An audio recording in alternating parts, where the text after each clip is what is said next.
السلام علیکم ورحمۃ اللہ وبرکاتہ۔ الحمد للہ وکفا وسلام علی حبیبہ المصطفیٰ، اما بعد فاعوذ باللہ من الشیطان الرجیم، بسم اللہ الرحمن الرحیم۔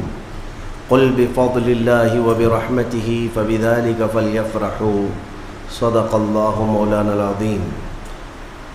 بارگاہ رسالت معاب صلی اللہ علیہ وسلم میں درود پاک کا ہدیہ پیش کریں۔ اللہم صلی علی سیدنا و مولانا محمد معدن الجود والکرم وآلہ واصحابہ الکرام وابنہ الکریم وبارک وسلم صلاة دائمتا سرمدا ابدا۔ آج عید الفطر ہے۔ اللہ تبارک و تعالیٰ کی طرف سے بندوں کے لیے آج انعام کا دن ہے۔ رمضان المبارک میں جس قدر عبادتیں، ریاضتیں، ذکر، تلاوت، تسبیح، تراویح آپ نے ادا کیے ہیں، ان سب کی اجرت کا آج دن ہے۔ اللہ رب العزت کی طرف سے آج بے پناہ بخشش، رحمت اور خزانہ برکت تقسیم کیے جاتے ہیں۔ عید کا تصور اسلام میں کیا ہے؟ خوشیاں منانا۔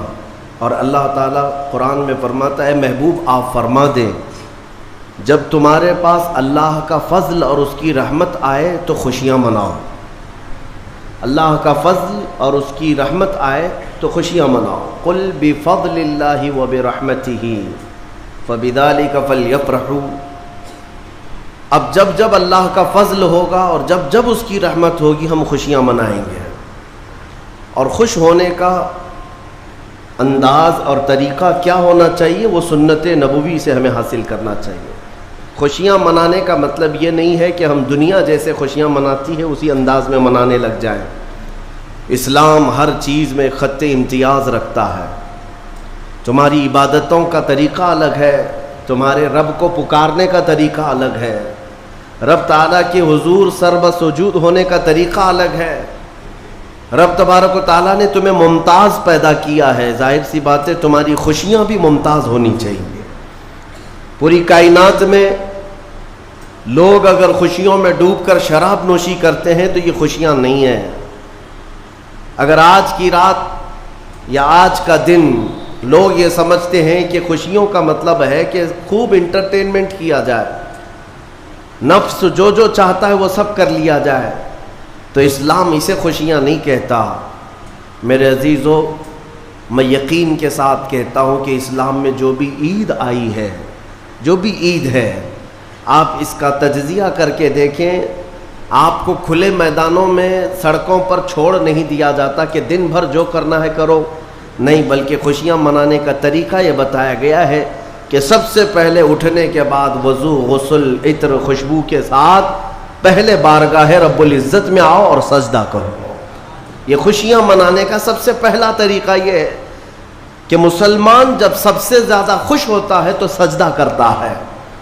تو سجدہ کرنے کے لیے آج عیدگاہوں میں، مسجدوں میں جو لوگوں کی آج قطاریں ہیں، صفیں لگی ہیں، میرے عزیزو، یہ اسلام کا خوشی منانے کا طریقہ ہے۔ یہ نہیں کہ لوگوں کے درمیان کچرا بن کر کے، لوگوں کو ایذا دے کر کے خوشیاں منائی جائے، اسلام اس کا قائل نہیں ہے۔ بہرحال سب سے بڑی خوشی ہمارے لیے کون سی ہے؟ اللہ نے فرمایا قرآن میں، اے محبوب آپ فرما دے جب اللہ کا فضل آئے اور اس کی رحمت تو خوشیاں مناؤ۔ تو اللہ کا فضل اور اس کی رحمت کیا ہے؟ اللہ کا فضل اور اس کی رحمت کیا ہے؟ بہت ساری چیزیں ہیں۔ رمضان یہ اللہ کا فضل ہی تو تھا، تمہیں کھلا پلا رہا ہے یہ اللہ کی رحمت ہی تو تھی، تمہیں صحت اور تندرستی دیا یہ اس کی رحمت ہی تھی۔ تو یہ فضل اور یہ رحمت ہے، لیکن سب سے بڑی رحمت جب تمہارے پاس آئے تو خوشیاں مناؤ۔ قرآن کہتا ہے سب سے بڑی رحمت کیا ہے؟ وَمَا أَرْسَلْنَاكَ إِلَّا رَحْمَةً لِّلْعَالَمِينَ۔ محبوب ہم نے آپ کو سارے جہانوں کی رحمت بنا کر بھیجا ہے۔ پتہ یہ چلا کہ کائنات کی سب سے بڑی رحمت مصطفیٰ کریم کی ذات پاک ہے، اور جب وہ آئے تو سب سے بڑی خوشی کا دن ہوتا ہے۔ اسی لیے کہا ہے کہ دونوں عیدوں سے افضل ہے عید میلاد رسول۔ چاہے عید الفطر ہو یا بقرعید ہو، عید الاضحیٰ ہو، یہ دونوں عیدوں سے افضل ہے عید میلاد رسول۔ اس کی وجہ یہ ہے کہ ہمیں نہ عید الفطر معلوم ہوتی نہ عید الاضحیٰ معلوم ہوتی، یہ سب معلوم ہوئی ہیں اگر تو آمنہ کے لال کے صدقے میں معلوم ہے۔ ہاں ہمیں رمضان پتہ چلا ہے، عید پتہ چلی ہے، تو کس کی بدولت؟ اگر مصطفیٰ کریم صلی اللہ علیہ وسلم نہ آتے نہ بتاتے تو کون سے رمضان کا تصور تھا، کون سی عید پتہ چلتی؟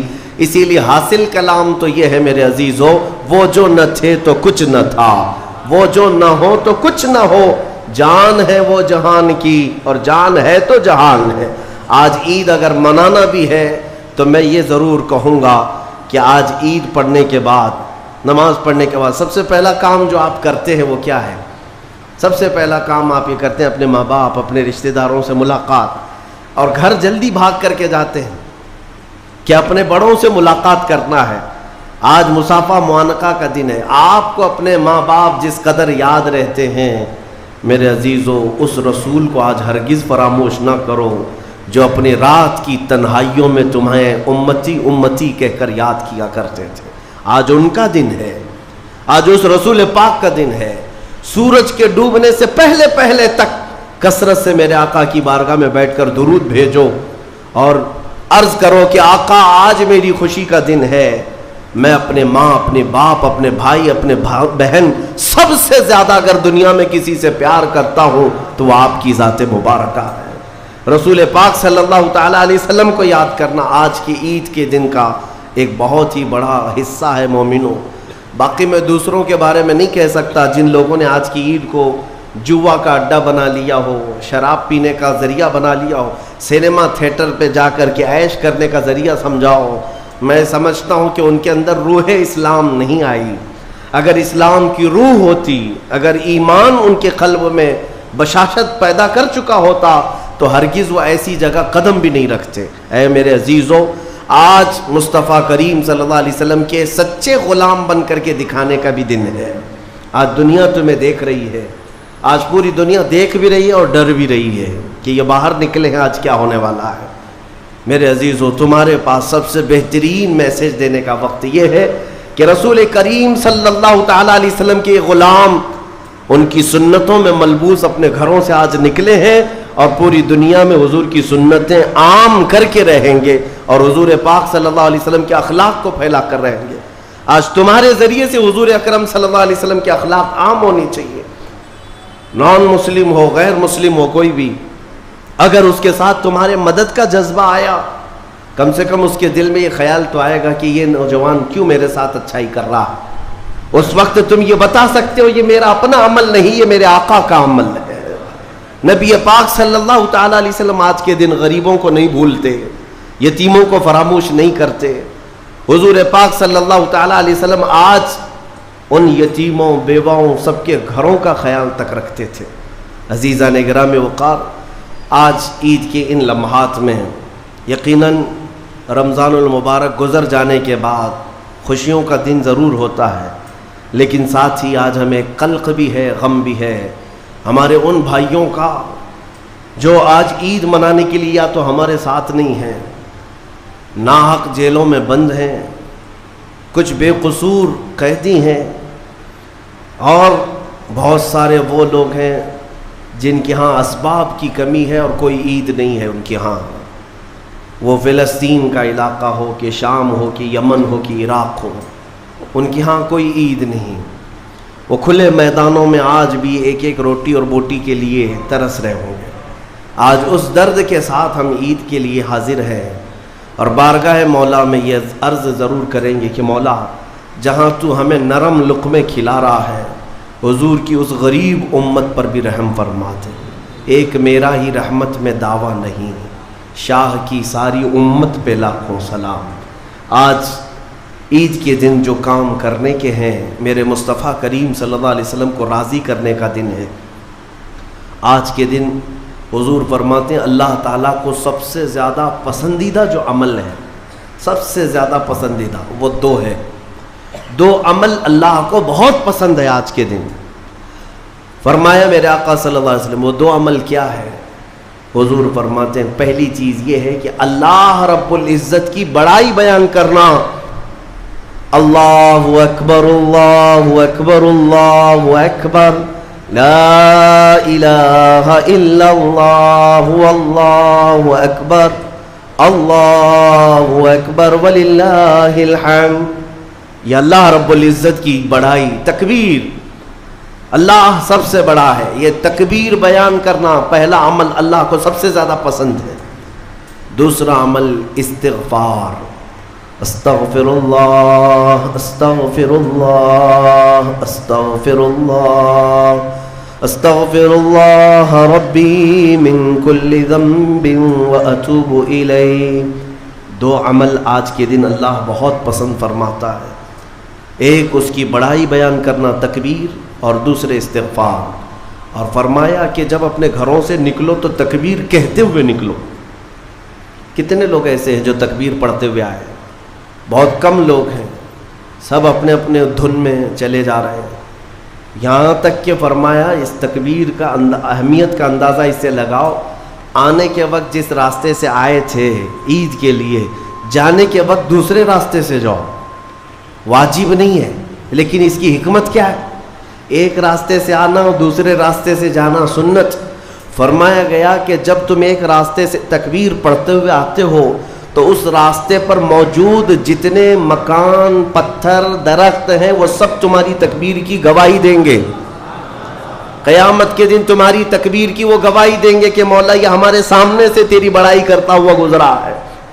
تو ہو سکے دوسرے راستے پر بھی گزرو تاکہ زیادہ سے زیادہ ان تمام چیزوں کو اپنی تکبیر کا گواہ بنایا جا سکے.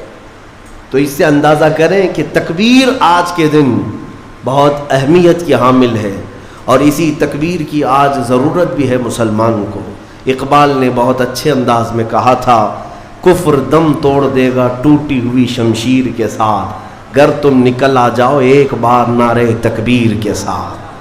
مطلب یہ ہے کہ اس تکبیر کا آج بھی بہت سارے لوگوں کو انتظار ہے جس تکبیر کی آواز سے ہی کفر کے خیموں میں ہلچل مچ جائے. وہ صرف اور صرف حلق سے نکلنے والی تکبیر نہیں ہے، وہ ایمان کی بشاشت اور توکل کے ساتھ نکلنے والی تکبیر ہے. اللہ رب العزت ہم سب کو کہنے سننے سے زیادہ عمل کی توفیق عطا فرمائے. آج میرے عزیزوں، عید الفطر میں جو نہیں کرنے کے کام ہے وہ مجھے بتانے کی ضرورت نہیں. سمجھدار طبقہ ہے ہمارا. آج شام تک ایک بات طے کر کے رکھ لینا، کیونکہ کل رات کو ہی شیطان آیا ہے چھوٹ کر کے قید سے، اور وہ اپنے پورے فورس کے ساتھ چاہتا ہے کہ تمہیں کسی نہ کسی طرح سے ان راستوں سے لے کر گناہوں کے اڈوں پر لے جاؤ. کتنے ایسے لوگ ہیں جو ایک ہی دن میں اس کے شکنجے میں پھنس جاتے ہیں. یہ ان کا معاملہ ہے. اسی لیے آج شام تک اپنے آپ کو کنٹرول کرو کہ میں نہ آج گانے بجانے، سینما اور جوؤں کی طرف جاؤں گا، اور نہ ہی بے حیائی کے اڈوں کی طرف جاؤں گا. آج کا دن اللہ رب العزت اپنے فرشتوں پر رشک فرماتا ہے. توجہ تو چاہتا ہوں، توجہ. عید کے دن جب بندے سجدے میں گرتے ہیں، عیدگاہ ہو کہ مسجدیں ہو، جیسے ہی تم عید کے دن سجدے میں چلے جاتے ہو، یہ لمحہ کون سا ہے جانتے ہیں آپ؟ یہ لمحہ کون سا ہے؟ جس دن دنیا پوری، آپ بھی رمضان بھر سجدے میں گئے ہوں گے، عبادتیں کر کے بھیک کیا مانگتے تھے؟ اللہ تو راضی ہو جا. ہم یہاں مانگ رہے تھے، لیکن عید کے دن کے سجدے کے بارے میں فرمایا گیا جیسے ہی امت سجدے میں جاتی ہے، مولا سارے فرشتوں میں اعلان فرماتا ہے، فرشتوں آؤ دیکھو میرے بندے، میں ان سب سے راضی ہوں اور ان سب پر مجھے رشک آتا ہے. آج دنیا خوشیوں میں ڈوب کر کے عیاشی کرنا چاہتی ہے، لیکن میرے یہ بندے ہیں جو دنیا کو ترک کر کے میری بارگاہ میں سجدہ ریز ہیں. آج مولا رب العزت رشک فرماتا ہے فرشتوں پر. اس لیے میرے عزیزوں، نہایت ہی اخلاص کے ساتھ، اطمینان کے ساتھ، اور اللہ رب العزت کی بارگاہ میں اپنے آپ کو خود سپرد کر کے عید کی نماز ادا کریں، اور امید ہے کہ یہ عید ہماری ایک انقلاب لائے گی انشاءاللہ. جو حالات آج پیدا ہو چکے ہیں، میں اس کے لیے بھی گزارشتاً یعنی معروضتاً یہ عرض کروں گا کہ آپ امن و امان کو برقرار رکھیں. امن و امان کو برقرار رکھیں، یہ بہت ضروری چیز ہے. مجھے افسوس ہے یہاں کے بھی حالات اور پورے ہندوستان کے بھی حالات جس طرح سے اپنائے جا رہے ہیں۔ یہودیوں کی ایک بڑی سازش تھی خلافت عثمانیہ کے زمانے میں۔ وہ کیا کرتے تھے کہ مسلمانوں کو بھڑکانے کے لیے، ورغلانے کے لیے کچھ ان کی مقدس چیزوں کی توہین کرتے تھے کسی ایک کے ذریعے سے، اور جب مسلمان بھڑک جاتے، باہر آتے، تو پھر ان کے بیچ میں یہ یہودی بھی داخل ہوتے تھے، باضابطہ یہ طریقہ اپناتے تھے، اور پھر مسلمانوں میں آپس میں لڑا دیتے تھے۔ اس کے بعد وہاں سے خلافت کے خلاف اعلانات بھی کرتے تھے، اس میں یہودی داخل ہوتے تھے۔ تو اس طرح بھیڑ جمع کر کے باہر ورغلانا، لوگوں کو اکسانا، یہ ان کا کام تھا تاکہ زیادہ سے زیادہ مسلمانوں کا نقصان ہو سکے۔ اسی لیے میں چاہتا ہوں کہ اپنے غم و غصے کا اظہار صرف بھیڑ سے نہیں ہوتا، جس میں اعلیٰ حضرت فاضل بریلوی رضی اللہ تعالیٰ عنہ نے بھی ارشاد فرمایا کہ مسلمانوں کو اس طرح سے کھلے طور پر کسی چیز پر جمع کر لینا جس سے خطرات لاحق ہوں ناجائز ہے۔ آپ ان چیزوں کا بہت خیال رکھیں کہ دشمن طاقتیں آج یہی چاہتی ہیں کہ تمہیں اکسا کر، ورغلا کر تمہارا زیادہ سے زیادہ نقصان کر سکیں۔ پچھلے 2 سال کا عرصہ گزر گیا، بنگلور میں بھی ایک حادثہ ہوا تھا، وائلنس ہوا تھا، غالباً رمضان کے موقع پر ہی 125 کے قریب نوجوان 2 سال سے ابھی تک جیلوں میں بند ہیں، کچھ چھوٹ گئے، کچھ ابھی تک باقی، اس میں کئی سافٹ ویئر انجینئر ہیں اندر بیٹھے ہوئے ہیں۔ تو یہ سب حالات دل کو دہلا دیتے ہیں۔ آپ امن و امان کو برقرار رکھیں، اور جب تک اپنے بڑوں اور بزرگوں کی طرف سے کوئی بات نہ آئے آپ کوئی بھی چیز اپنے ہاتھ میں نہ لیں، اور اللہ کریم ہم سب کو ماحول میں امن و امان برقرار رکھنے کی توفیق عطا فرمائے، اور ظالموں کے شر سے مولا ہماری حفاظت فرمائے۔ جس طرح برے منصوبے تمہارے متعلق بنائے جا رہے ہیں، کریم خدا کی بارگاہ میں دعا ہے کہ مولا ان تمام منصوبوں کو تو خاک میں ملا دے، تیرے حبیب پاک صلی اللہ علیہ وسلم کی اس بھولی بھالی امت کو صحیح قیادت عطا فرما دے۔ رب العالمین، آج کے عید کے دن جب تو سب کو نواز رہا ہے تو اس غریب امت کو مولا تو رحم و کرم سے نواز دے، تیرے حبیب پاک صلی اللہ تعالیٰ علیہ وسلم کا سچا عشق اس پوری امت کو عطا فرما دے۔ وصلی اللہ تعالیٰ علی خیر خلق محمد وآلہ واصحابہ اجمعین، وآخر دعوانا الحمد للہ رب العالمین۔ کھڑے ہو کر کے صفیں درست کر لیں۔